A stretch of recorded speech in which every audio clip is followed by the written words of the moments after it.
I have a 4R70W, but this is a 4R75W or 4R75E transmission here. And I was asked by one of the YouTubers to show what I put inside of this transmission.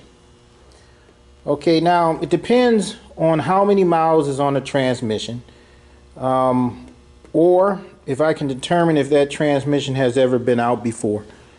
In that case, I wouldn't really know how many miles was on the transmission. But in any event, here are the parts that I normally put inside of this transmission. They're all sitting right here. Okay, and I'm gonna go over them to let you know what they are. Now, some people may put a little less, some people may put a little more, but this I found what is necessary to keep this transmission on the road for me. Okay, first thing, I got an overhaul kit here. You can either get a Trans-Tech or Toledo on this one.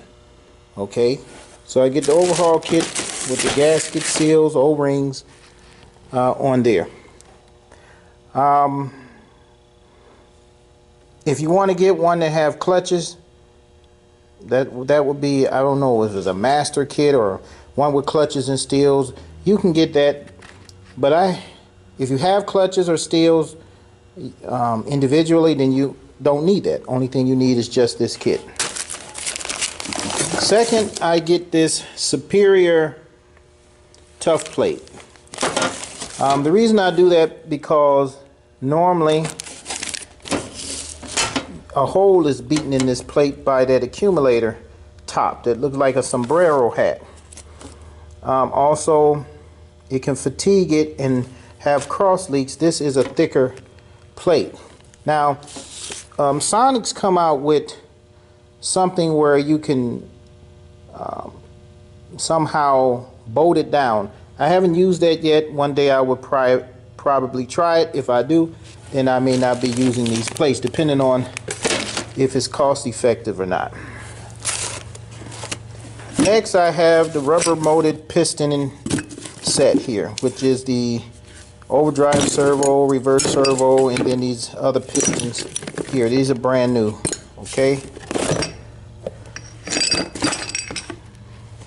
right here, as I said, you can get a kit with clutches, but I have these clutches here.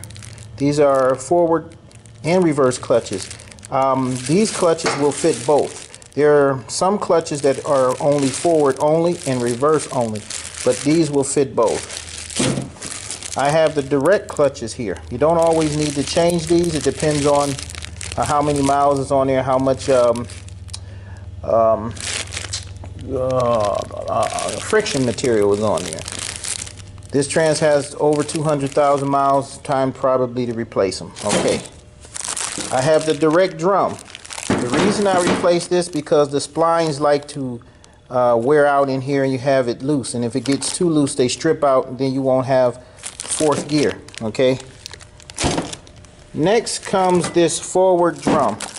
Now this forward drum is the solid forward drum. If you look at the videos, the reason I get this forward drum is this part that holds the snap ring likes to break out. So I get this solid one. There's a reason why I do it, but still, I get the solid one because it's supposed to aid in it not breaking out. Okay? That's the forward drum, and you have to press the input shaft in here. If you can't do that, they do sell some that comes with the input shaft. You can get that. But I don't want this breaking 1, 2, 3 months later after I've put this transmission together.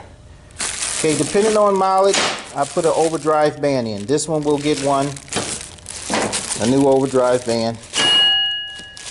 This is another piston. This is the intermediate piston. I put this in if it has a lot of miles. If it doesn't and the clutches are good, then I may not put this one in. However, this one is going into this one over here, okay? This part here is a Sonics part, and this is the Overdrive Band Pin. It has an O-ring here, and if the bore is worn, the seal in here is supposed to help stop leak bypass, okay? I got a Superior center support snap ring. Why do I have that? Because I have seen them break or were broken inside the case. So I put a new one in. Then we're moving on to the next. Well, I will get to those later. Here you got a front pump bushing. I always put the front pump bushing in so I don't have to worry about it leaking out of the front pump. Okay, so I get that. Here's the reverse band. Always put a brand new one in because I have seen them broken and then you have no reverse, which is the case with this one right away. It has no reverse. So I don't know if it's the band that's broken or something else, but this will be getting a new band. All right. Now, this here is the case connector. I always get this case connector. Why? Because I see them leaking a lot of times inside. Okay? See them leaking a lot inside. So, leaking fluid can cause weird symptoms. Okay? With the wiring. Shift solenoid codes, all type of stuff. So, I don't want to have that problem. I don't want this transmission on its way back. Now, this one wasn't leaking, but I don't want it to be leaking 2 months down the road, so I get a new one. The next thing is in the valve body. I always put in, this is a pressure control solenoid, pressure control solenoid EPC. I get that, and I also put in a TCC solenoid. Okay, I put that in, brand new. This is what I'm rebuilding. Now in the valve body, I will put in this Superior pressure regulator valve because they like to wear. And I showed that in previous videos where they like to wear. Okay? And I also, behind that, put in the reverse boost valve. This is a Sonic part here. And it's not oversized. It's just a reverse boost valve.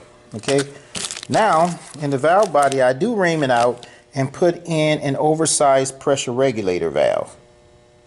Okay, excuse me, this is not pressure, this is a solenoid reg valve. Okay, so I put those in. That's in the valve body too.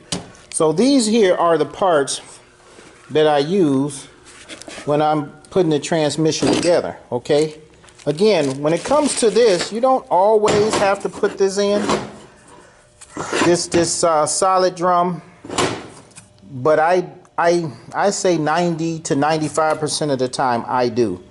If I don't have one right away, I try to stack up on these, but if I don't have one right away, then I may have to reuse the one that is original equipment, but I prefer this one. Okay, so for the ones out there want to know what I put in a 4R75W when I'm rebuilding, this is what it is. And believe me, it takes time to do it.